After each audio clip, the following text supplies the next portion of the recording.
A fresh start. New tonight on Our News, live at 7. A former PLP MP weighs in on government's decision to prorogue Parliament. The former Member of Parliament sharing what he hopes the new focus will be. Also, coming up tonight in Our News, officials at BPL are outlining issues here at Station A at Clifton Pier, which is impacting the company's ability to supply consistent power. I'm Berthany McDermott, and I'll have those details for you tonight in Our News. And East Bay Street flooding explained. A senior works engineer goes on the record in tonight's Work in Progress segment. Then in Our News at 7:30, passport in hand. A happy ending in a young woman's journey to Bahamian citizenship. Our News live at 7 starts right now.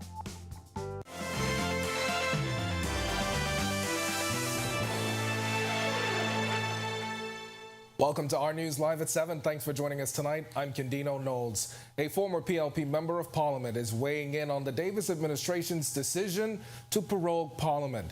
As our Joshua Williams tells us, he also had a lot to say about a possible cabinet reshuffle and the prospect of a new Governor General. A chance for a fresh start. That's how former Progressive Liberal Party Member of Parliament from Mangrove Key and South and Central Andros and current Executive Chairman at the Broadcasting Corporation of the Bahamas, Picewell Forbes, is describing the proroguing of Parliament. Governor General Sir Cornelius A. Smith, acting on the advice of Prime Minister Philip Davis, prorogued Parliament on Saturday. Commissioner of Police Clayton Fernando read the proclamation on the steps of the House of Assembly on Saturday. The new session of Parliament will begin on October 4th, 2023. It's a move welcomed by Forbes, who retired from frontline politics before the 2021 general election. I think it's a good thing for the government to have a fresh mandate and a fresh template.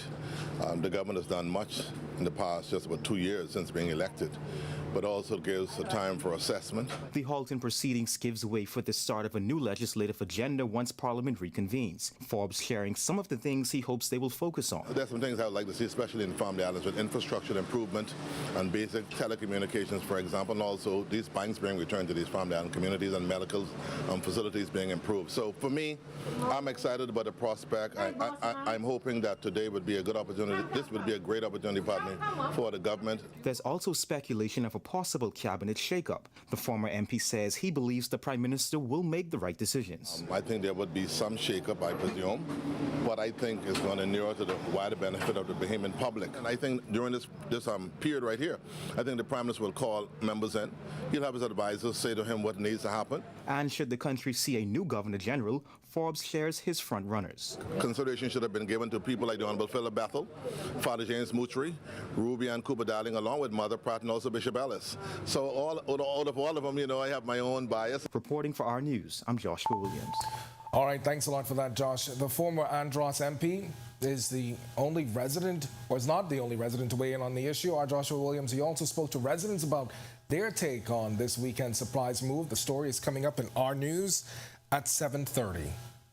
Now to a story we've been following for months. As a young woman born and raised in the Bahamas to a foreign woman and a Bahamian father has reached a major milestone. She says she's now the proud holder of a Bahamian passport. You may remember that back in May, Tajay Smith revealed she was one of thousands of residents impacted by the controversial citizenship issue, where Bahamian men were unable to pass on citizenship to their children born out of wedlock to foreign women. But the Privy Council recently ruled that all children born out of wedlock to foreign women and Bahamian men are citizens at birth, paving the way for Smith to finally get a passport.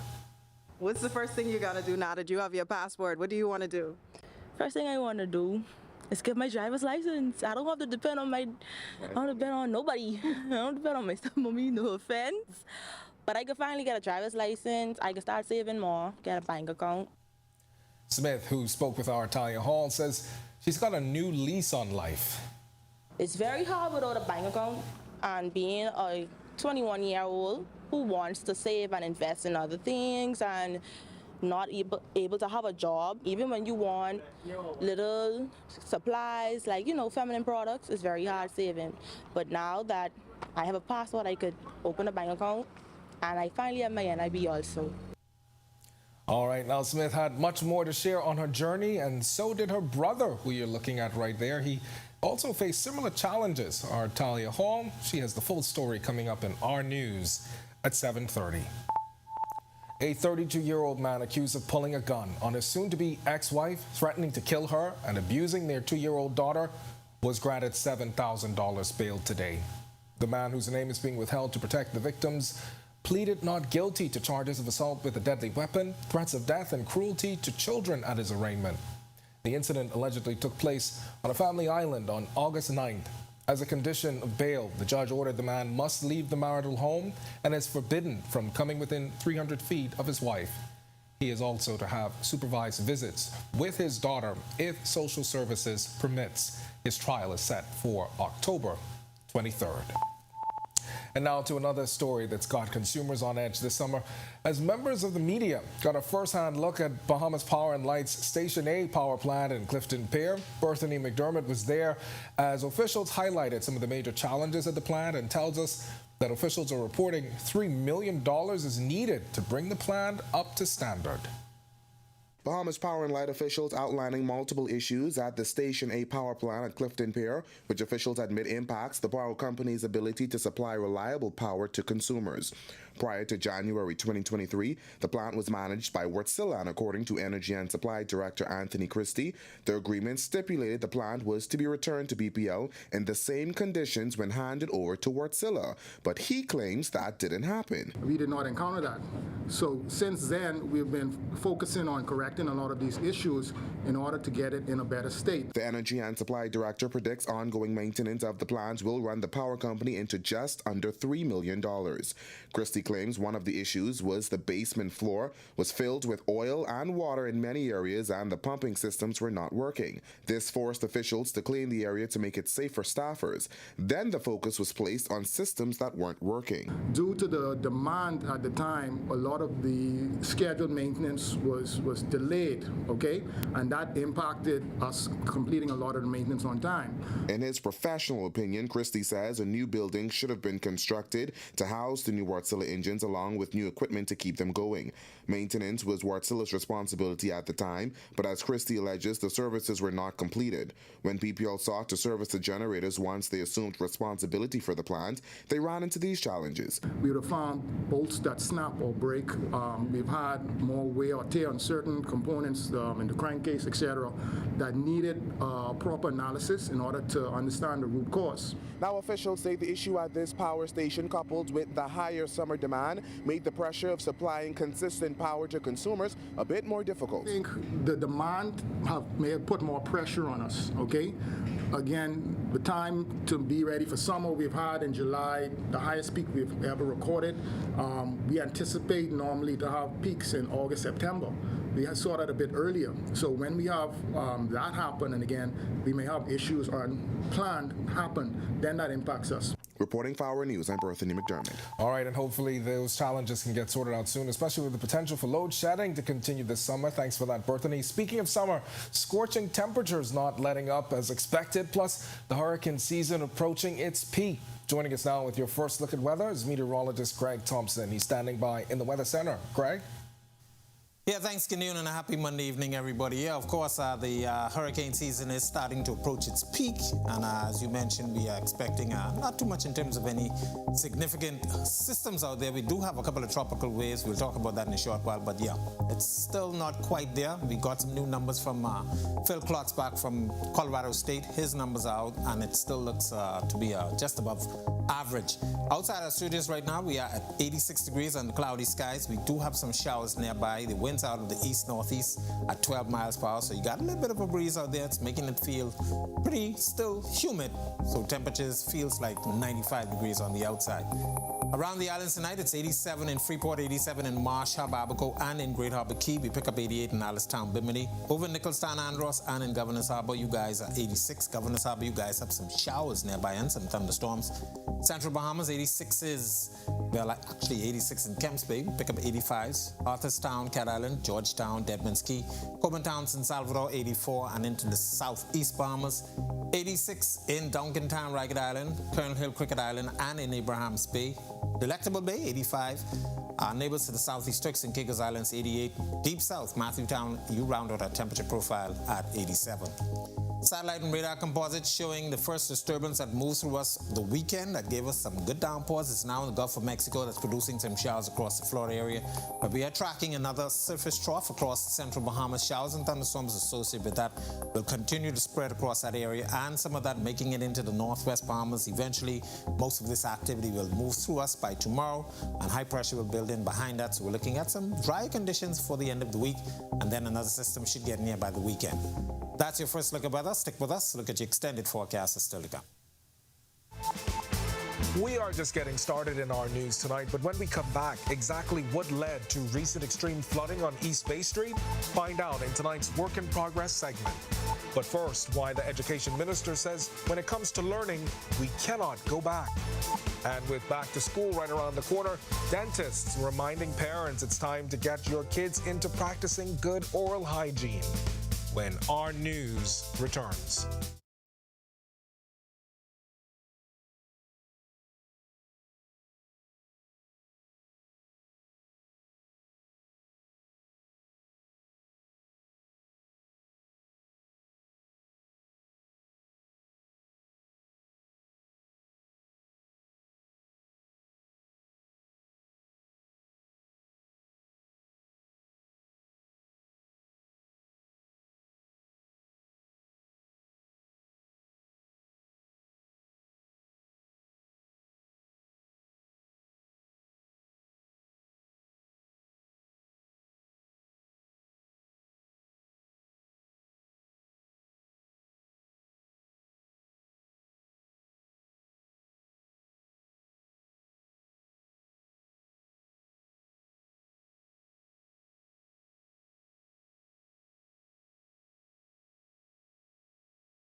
We are weeks away from the start of a new academic year, and Education Minister Glenys Hanna-Martin says much has changed since the COVID-19 pandemic, which means education cannot go back to what it once was. She was addressing hundreds of leaders in education and administrators in a conclave this morning under the theme, The Year of Jubilee, a celebration of 50 years of educational leadership. Hanna-Martin says while there may be challenges going into this new school year, there are also opportunities to chart new paths in education. I am pleased that this work has included the introduction of coding, the new language for an increasingly digital global reality, a more intense focus on IT, the production of a first ever modern Bahamian text, which is now nearing completion, work underway to integrate the arts into core learning, a review of early primary education to solidify the foundational skills of literacy, numeracy, and the development of socialization skills, and a physical education and sports development program to promote physical and mental well-being. She says efforts are underway to strengthen the technical and vocational aspects of the curriculum to capture and stimulate students most talented and motivated in these areas. To this end, an announcement, she says, will be made for the construction of a new Polytechnic Institute. This site will serve as an upskilling hub for Bahamian students, providing increased opportunities for the development of career and technical education skill sets. The Institute will advance training in a phased-in approach using an academy model supported by state-of-the-art laboratories and facilities. Construction's subject matter experts will provide training for students in computer-aided drafting, HVAC, tile laying, and roofing. Well, over the past several weeks, Providence has seen some pretty heavy rainfall, and it's caused massive flooding in some areas. East Bay Street has been one of the hardest hit. In tonight's Work in Progress segment, a senior civil engineer in the Ministry of Works explains what caused the issue. Natalia Hall reports.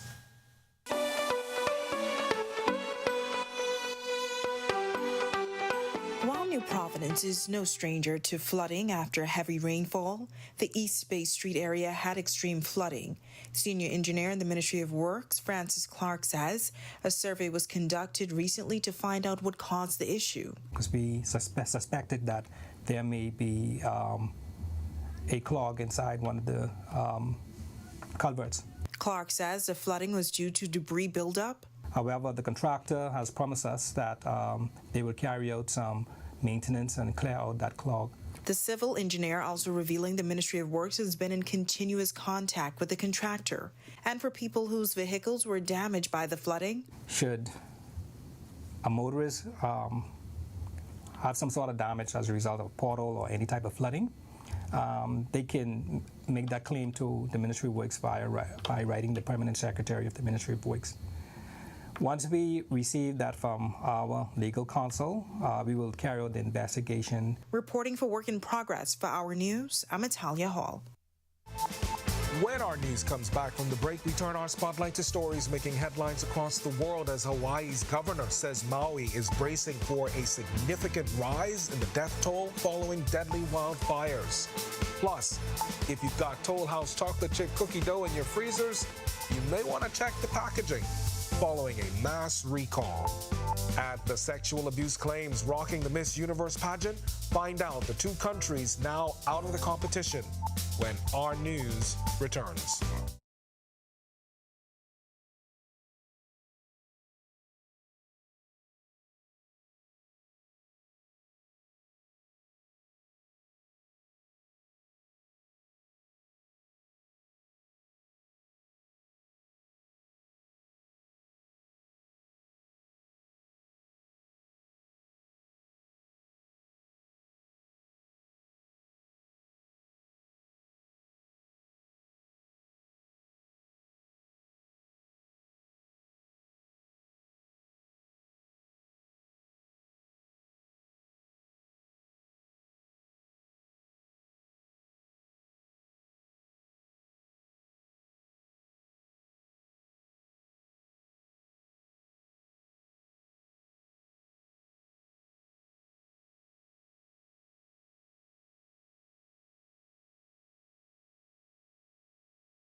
This is Our News. Welcome back. We turn our attention now to stories making headlines across the world.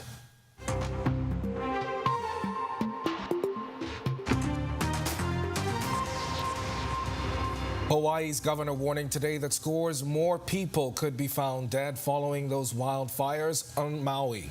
This as search and rescue crews scoured neighborhoods and combed through buildings charred by flames that spread a mile a minute.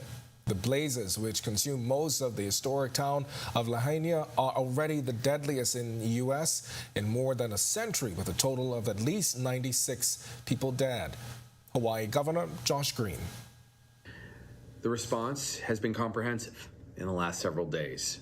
And when I say comprehensive, I mean we are bringing the full force of government to try to do all we can to alleviate suffering for them, because they know ultimately they will be sharing with our people that there have been more fatalities. I do expect the numbers to rise.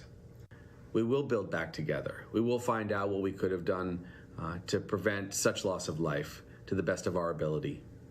As of now, the best information we have is that in those hours when the fire sparked, there were several fires across Maui. A 13-year-old boy survived a fall of nearly 100 feet at Grand Canyon in Arizona early last week. It took rescue crews 2 hours to pull Wyatt Kaufman to safety. The boy was flown to hospital with serious injuries but has since been discharged. Wyatt told a local television station he had fallen while moving out of the way so people could take pictures. Among his injuries, 9 broken vertebrae, a ruptured spleen, broken hand, and a concussion, as well as a collapsed lung. Meanwhile, Nestle USA has announced a voluntary recall of some Nestle Toll House chocolate chip cookie dough bars due to the potential presence of wood fragments. The recall, published late last week, applied to 2 batches of the Break and Bake bar products, which the company said were produced in April. Consumers who purchased the dough bars with batch codes 311457, 531K, and 311557534K should return the product for a replacement or refund. Those numbers are available again right at ournews.bs.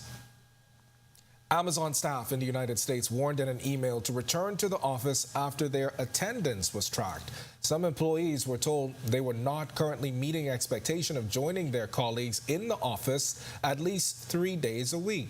Amazon's office attendance mandate took effect in May, but some employees staged a walkout to protest the push in June. And the Miss Universe organization says it has cut its ties with its Indonesian franchise holder after 6 contestants complained to police accusing local organizers of sexual harassment.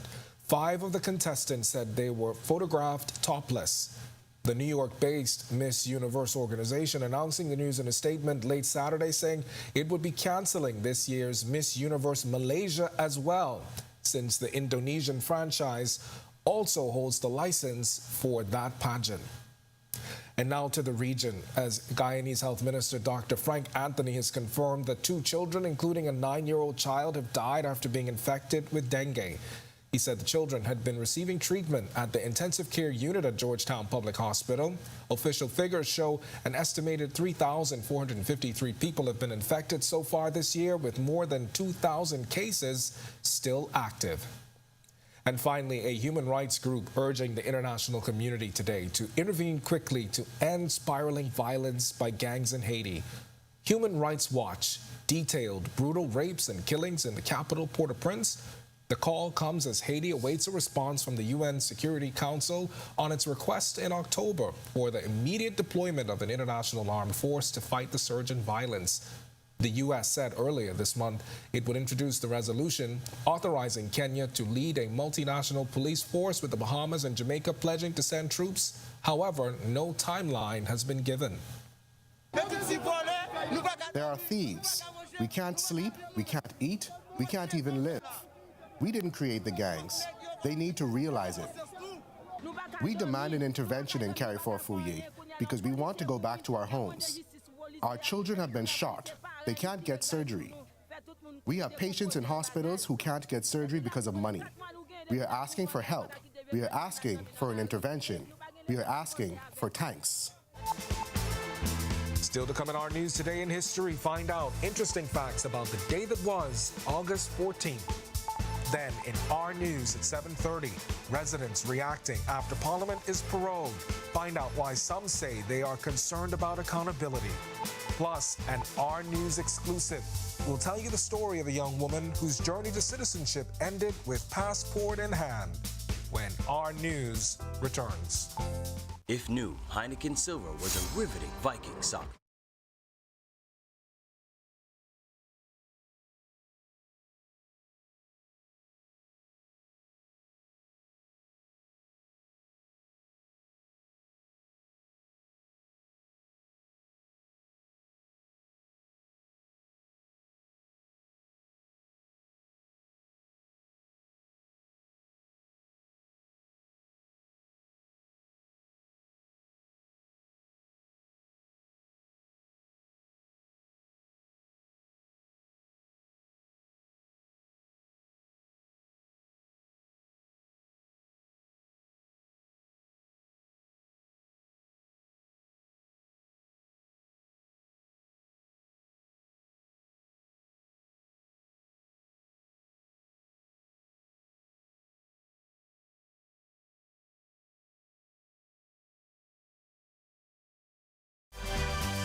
Welcome back to Our News. It's time now to turn our spotlight on events that shaped the day that was August 14th.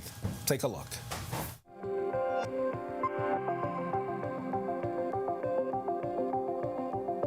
On this day in Bahamian history in 2012, former cabinet minister and then chairman of the Free National Movement, Charles Maynard, died in North Abaco. He was 42. At the time of his death, Maynard was campaigning for the upcoming by-election in that constituency after the resignation and retirement of former Prime Minister Hubert Ingraham, who held the seat. Maynard reportedly suffered a heart attack after a campaign event and was rushed to the Treasure Key Clinic. Then in 2013, was the groundbreaking of Genting Group's Phase 2 expansion of Resorts World on Bimini. Work had officially begun on the project, which then Prime Minister Perry Christie touted for the creation of more than 100 construction jobs and an additional 350 permanent jobs. The new phase included a 350-room luxury marina hotel. An agreement to finalize components of a detailed master plan for Bimini was also signed. What is so significant about this is that it boggles the imagination when one tries to understand how 350 rooms would be here in 3 months from today. And if you want to allow, give or take a few weeks, but to have actually a Christmas opening for a new 350-room expansion of Resort World here in Bimini.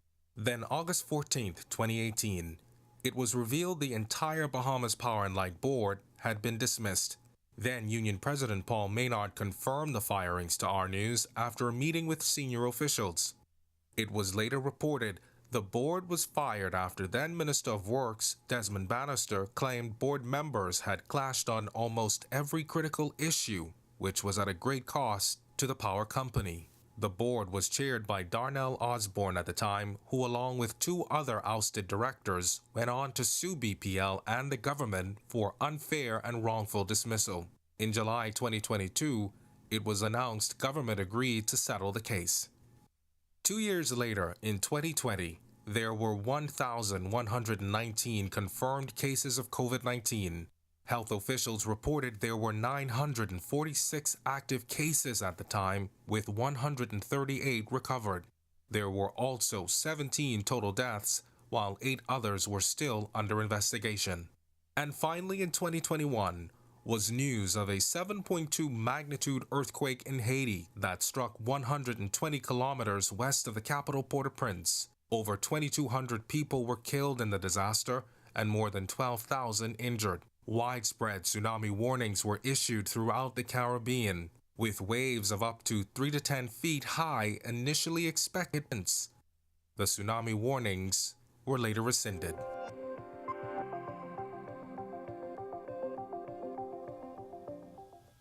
All right, we've already been talking about back to school earlier in the show, but the classroom shouldn't be the only place kids are getting lessons to last a lifetime. The bathroom is a necessary place of learning for good hygiene that pays off in the future. Take, for instance, good dental health as your kids get ready to return to school.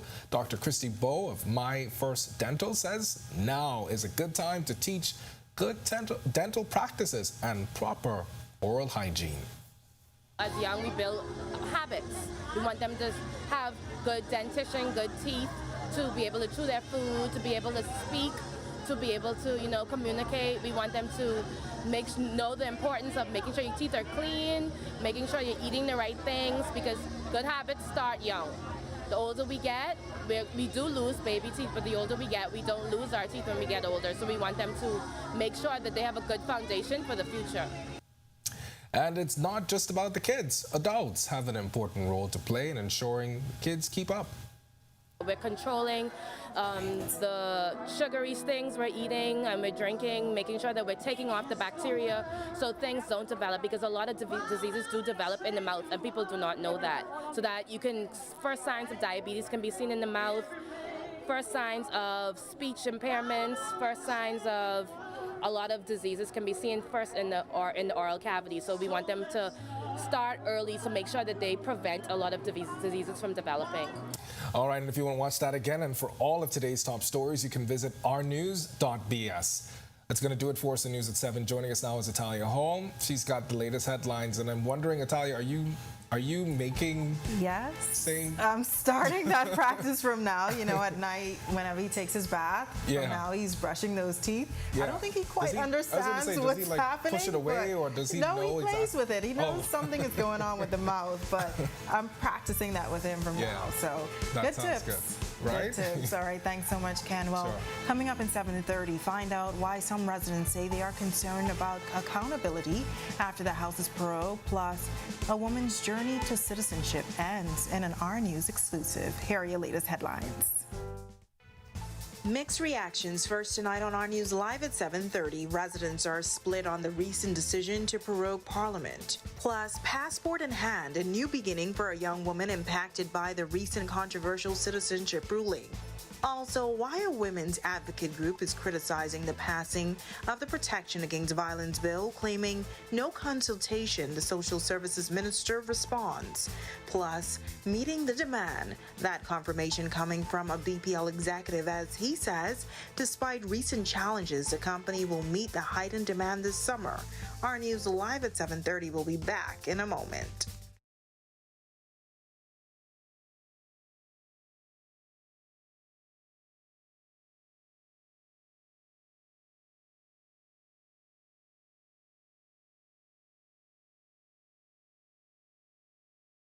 If new, Heineken Silver was a riveting Viking saga.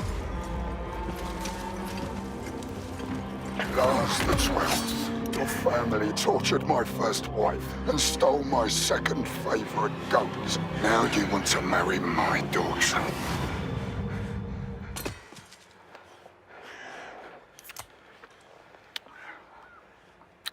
Okay. All the taste, no bitter endings. Smooth, fresh, silver. Doctors Hospitals reimagine primary care. We have invested to improve our health system, ensuring that accessible, affordable, world-class clinical care is closer to you. Your relationship with a primary care provider shapes the foundation of your overall health. Our new, modern primary care facilities are where critical diagnosis and true personalized treatment begin. Welcome to Our News, and thank you for joining us. I'm Italia Hall. We've been following one woman's journey to Bahamian citizenship for months now, and tonight her story has a happy ending. The young Bahamian was among thousands impacted by that recent Privy Council ruling on citizenship that created a path for her to achieve status in the country. We've got more on her years-long journey in a moment, but we begin with this. Residents sounding off over the surprise decision to prorogue Parliament on Saturday. In Our News Live at 7, our Joshua Williams spoke with a former PLP MP for his thoughts, but he also spoke with residents and got their candid reactions. Let's take a look. Mixed reactions from residents today over the move that caught many by surprise over the weekend, the proroguing of Parliament. Governor General Sir Cornelius A. Smith, acting on the advice of Prime Minister Philip Davis, prorogued Parliament on Saturday. Commissioner of Police Clayton Fernando read the proclamation on the steps of the House of Assembly. The new session of Parliament will begin on October 4th, 2023. These residents say they believe it will impact accountability. The only doing that now is because you don't want the people to be asked about all the nonsense what they're doing now. I feel as if the political party is trying to get out of all the questions that's being brought forth to them to prorogue the House. They don't want to be accountable to answer all the questions that's before them right now. There's also talks about a possible cabinet shuffle, something these residents have mixed views on. They probably just need to continue going. Just give them a chance and let them get it together like everyone else. I don't see anyone who is not performing up to the expectations. The economy is just a bit too. The economy is fine, and I don't want anything to finagle with that, upset that. We need some true leadership, you understand what I'm saying? I feel like we need a shuffle. We need people who get inside there who are God-fearing and have some good qualities to their life. Rumors also circulating that there could be a new Governor General soon. These residents sharing their desired picks. I don't see why they want Mr. Smith now, but replace it with the lady, Mother Pratt. She's a nice lady. She's a nice lady. Cynthia Mother Pratt, acceptable to me. I heard Janet Boswick. I could live with that. I heard Those two in particular. I just would like it to be a younger person because I feel like these people have already met their time. They're senile. Reporting for Our News, I'm Joshua Williams. All right, thanks for that, Josh. Well, before Parliament was prorogued, government passed a number of bills, including the Protection Against Violence Bill 2023. However, that move not sitting well with women's organizations and advocates who say there was no prior consultation. Well, today those groups met with Social Services Minister Obi Wilchcombe to address those concerns. Jamila Mizik reports. Women's groups and advocates voicing their concerns to Social Services Minister Obi Wilchcombe following the passing of the Protection Against Violence Bill. President of Women United Bahamas, Perdesta Moore, speaking to media following the closed meeting, saying 2 weeks ago they met with Wilchcombe expressing their concerns. She says coming out of the meeting today, they are hopeful and optimistic. We were able to bring together women who were concerned about the same matter that we had and come together with a very comprehensive document. Now the women's organizations and advocates releasing a number of recommendations to the Protection Against Violence Bill. Women United Vice President Lisa Boswick-Dean. There are things like the protections that were suggested in the gender-based violence bill. They did not fully carry over into the Protection Against Violence Bill, which has been passed. There are also portions of the Act which relate to what aid is available to a victim of violence, but they limited it only to victims of sexual violence. Very importantly also was the overall structure of the Act, which places so much weight and responsibility in the hands of the minister to guide the policy as we go forward as it relates to gender-based violence and now violence. And we're saying that that should not be the case. Social Services Minister Obi Wilchcombe calling today's meeting productive. We're all on the same page. They made some recommendations that we believe are worth considering and certainly will be considered through the normal process. Among the group meeting with the minister was Bahamas Union of Teachers President and Bahamas National Alliance Trade Union Congress President Belinda Wilson, who did not mince words, saying today's meeting is a slap in the face to women in the country. To that, Wilchcombe responded this way. We were of the view that we had done the necessary consultation. We believe that the commission had done its work, and when we set out and asked for views, when I laid the bill in the Parliament, we were hoping to get responses, and it did not happen as we wanted it to. Reporting for Our News, I'm Jamila Mizik. All right, a 30-year-old man is behind bars on a murder charge. Prosecutors allege that Lavado Poitier is responsible for the August 4th shooting death of Omar Fox. According to police, Fox and another man were arguing outside a bar on Rosedale Street, when a truck pulled up. A man on the bed of the truck, whom prosecutors say was Poitier, shot Fox and killed him. He was not required to enter a plea to the murder charge when he stood before Acting Chief Magistrate Roberto Reckley. Bail was denied, and Poitier returns to court on November 14th to receive voluntary bill of indictment papers. 6 men are back behind bars after they breached their bail conditions. The men, whose ages range from 22 to 28 years old, were arrested over the past week by officers from the Electronic Monitoring Unit. In addition to bail breaches, the charges also include causing damage and outstanding arrest warrants. Despite some challenges, BPL Energy and Supply Director Anthony Christie says he's confident the power company will be able to continue to meet heightened demand this summer. It comes as officials reveal challenges at the station, a power plant at Clifton Pier. I feel we have seen our highest peak already. Right now, we still have maybe another month of high demand, especially when school starts to open in the next couple of weeks. And we have enough generation capacity in order to meet that demand. We saw a few light showers this afternoon, but temperatures are still hot. What type of weather conditions can we expect for the rest of the work week? Meteorologist Greg Thompson is in the Weather Center with a first check on weather. Greg? Yeah, thanks, Natalia, and a happy Monday evening, everybody. First check on conditions outside our studios as well as temperatures. Cloudy and humid. Temperature in the mid-80s, 86 degrees. Your winds are out of the east-northeast with a little bit of a breeze. Feels like 95 degrees out there. Your winds are whipping out 12 miles per hour. Satellite and radar composite showing a disturbance moving across the central Bahamas. Some showers and isolated thunderstorms associated with that affecting that area. Some of it is going to be spreading into the northwest Bahamas late tonight and into tomorrow. So we're looking at some more showers in the forecast tomorrow across the northwest and central Bahamas. That's a quick check on conditions around the island. Stick with us. A look at your extended forecast is still to come. Still to come on our news, the heartwarming story of a young Bahamian woman officially granted a passport. We have the exclusive. And the International Labor Organization says women are paid 20% less than men. What the Social Services Minister is saying about the new stats when our news continues. Stay with us. Doctors Hospital is reimagined primary care. We have invested to improve our health system, ensuring that accessible, affordable, world-class clinical care is closer to you. Your relationship with a primary care provider shapes the foundation of your overall health. Our new, modern primary care facilities are where critical diagnosis and true personalized treatment begin. With locations across New Providence, Grand Bahama, and Exuma, we invite you to experience the Doctors Hospital difference. Book your next appointment at clinics.doctorshos.com.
Now to a story we've been following for months, a happy ending for a young woman who was one of thousands of residents impacted by the recent Privy Council citizenship ruling.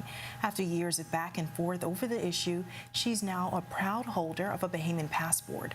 Our news team was there moments after she walked out of the passport office. Let's take a look. What's the first thing you're gonna do now that you have your passport? What do you want to do? First thing I want to do Let's get my driver's license. I don't have to depend on nobody. I don't depend on my mommy, no offense. But I could finally get a driver's license. I could start saving more, get a bank account. It was a day of celebration for Bahamian citizens Tajay Smith and her brother Craig Hepburn as they exited the passport office with their brand new Bahamian passports. You may remember that back in May, Smith told me her heart-wrenching story of how her life has been affected by the controversial citizenship issue, where Bahamian men were unable to pass citizenship to their children born out of wedlock to foreign women. Smith was born and raised in the Bahamas. Her mother, a foreign woman, and a father, who has now passed away, was a Bahamian.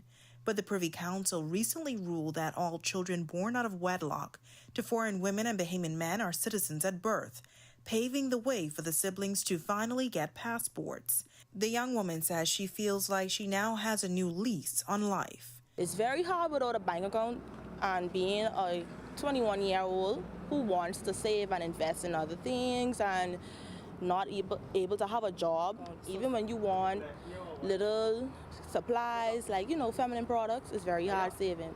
But now that I have a passport, I could open a bank account, and I finally have my NIB also. With aspirations of becoming a nurse, she says this dream can now come true. I could look at different colleges. If I want to go to UB, or I could pick a school in Boston, California, other schools. I'm just very grateful and happy that it's finally over. But Smith is not the only one overcome with joy. Her 18-year-old brother Craig Hepburn was also filled with a sense of excitement. I can finally apply for a better job so I can save more money. And but other than that, I'm really happy. Smith says this is just the first step in getting the life she has long wanted. Better beginning, better life, more to come. And I just, by the grace of God, I know I'm going to do good. And especially the children out there who are still going through it. I could just pray for them. And y'all, don't be discouraged. Don't be like me. I was almost close to being discouraged. All right, great story. Thanks for that. Well, gender equality in all forms to be the focus of the 13 Commonwealth Women's Affairs Ministers meeting to be held right here in the Bahamas next week. Social Services Minister Obi Wilchcombe referencing a report by the International Labour Organization which states globally women are paid 20% less than men. To this, the minister says he believes the Bahamas has not yet delved deep enough into this particular statistic. The question would be for us is how do we get to a level where we can cause for equality? Whilst many countries have been struggling, one of the things that women in the Bahamas should stop and think about, in 50 years of our independence, the progress women have made. In fact, I will argue that women have been more progressive in the Bahamas than most countries in the world. And we're only 50 years old. Some countries are still struggling to get where we are. Some countries have not accepted where we are. But women have come a long way, but there is issues such as the wage difference. That's been an issue in the Bahamas that we have to take a look at. It's now time for tonight's Financial Market Minute, brought to you by RF, your local investment bank.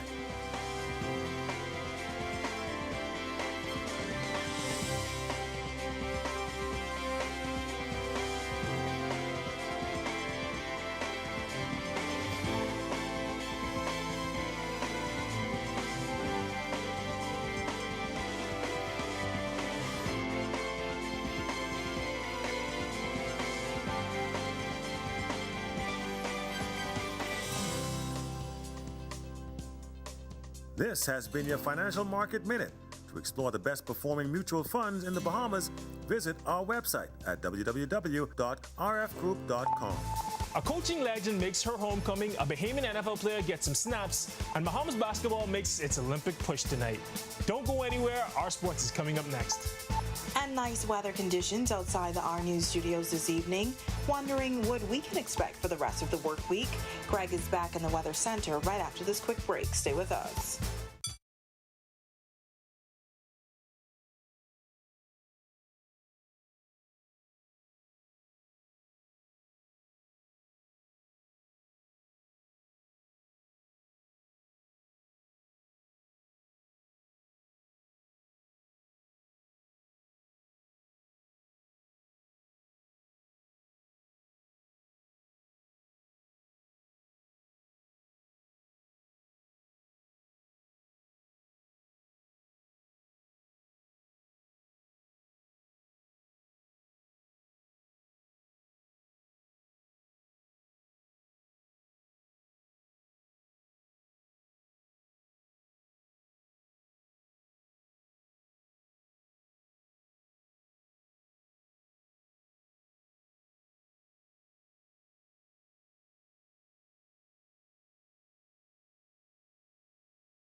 Today's sports update is sponsored by Michelob Ultra, distributed in the Bahamas by Jimmy's Wines and Spirits.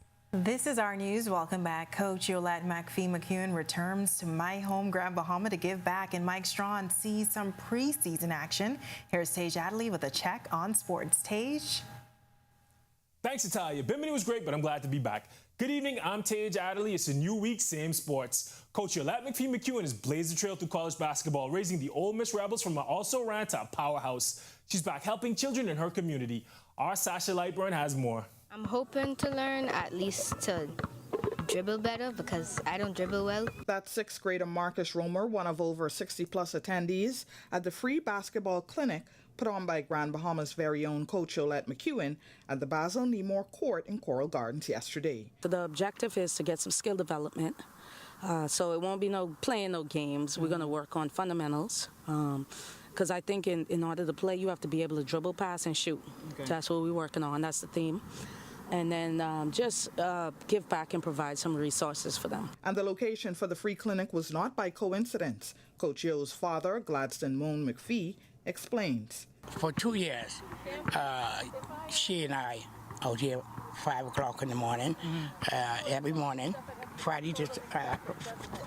Monday to Friday, making sure that she loved the game, and this is what she want. You know, this is what we'll do. And so this is her home card.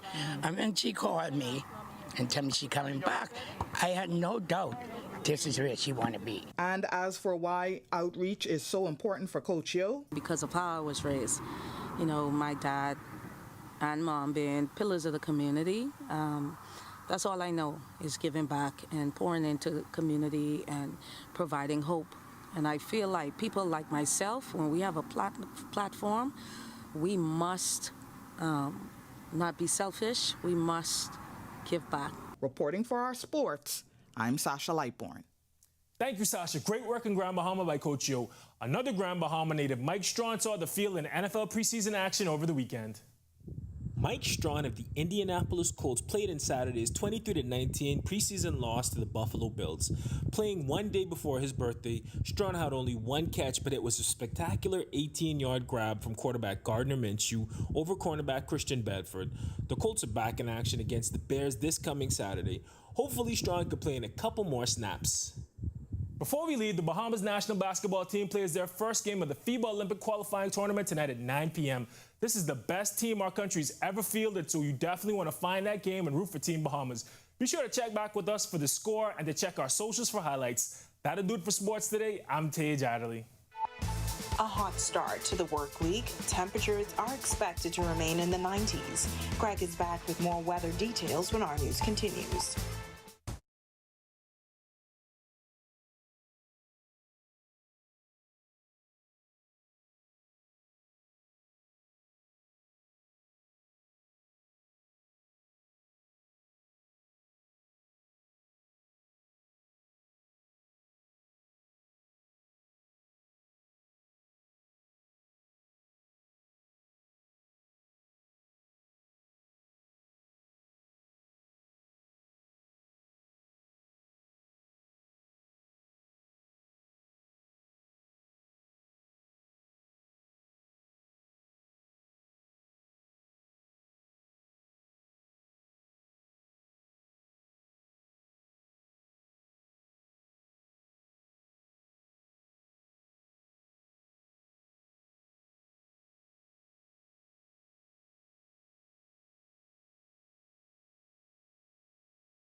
Welcome back to our news. A few scattered showers on this Monday, and there may be some more rain to come. Greg is back in the Weather Center with your extended forecast. Greg? Yeah, thanks again, Natalia, and welcome back, everybody, for our final check of weather. We take a look at our water vapor. It shows what's happening in the mid and upper levels of the atmosphere. Big upper level low spinning across the Western Caribbean. That is actually pumping some moisture across that area. There's also another upper level low in the open Atlantic. That is providing some upper level sharing to any systems out there. But the moisture associated with that upper level low will be moving across the area, bringing us some showers and some thunderstorms tonight through tomorrow across the central Bahamas and eventually spreading into the northwest Bahamas by tomorrow. So we're looking for some unsettled weather, a little bit of a cool off, but most of this will be moving into the Gulf of Mexico eventually. And a dry air mass and high pressure will be building across us. Windier conditions expected for the balance of the week across mainly the central and southeast Bahamas. In the tropics, of course, as we mentioned earlier, the National Hurricane Center and the Colorado State University have put out their new numbers, and they're slightly above average. So they're expecting a couple of systems out there in the open Atlantic. Two areas they're actually going to be watching moving off the African coast over the next couple of days, giving it a low to medium chance for formation over the next several days. But eventually, those systems will be running into some very dry air mass, even though the water is very warm, and some upper level shear that will suppress most of the activity with these systems as they track towards the west. Future forecast showing the moisture associated with that disturbance moving across the area, spraying into the northwest Bahamas by Tuesday. And then by Wednesday, we expect most of that to be in the Gulf of Mexico, high pressure building in across our area. And once again, we're looking for some breezy conditions for the balance of the week. Boating for the northwest Bahamas, the winds will be out of the southeast to south, around 10 to 15 knots, seas running 2 to 4 feet over the ocean. You can expect your high tide at 7:43 tonight. For the central and southeast Bahamas, a caution flag in place for you guys down there. East to southeast winds at 15 to 20 knots. They will be gusting higher times, seas running 4 to 6 feet over open waters. Here's a look now at your national forecast.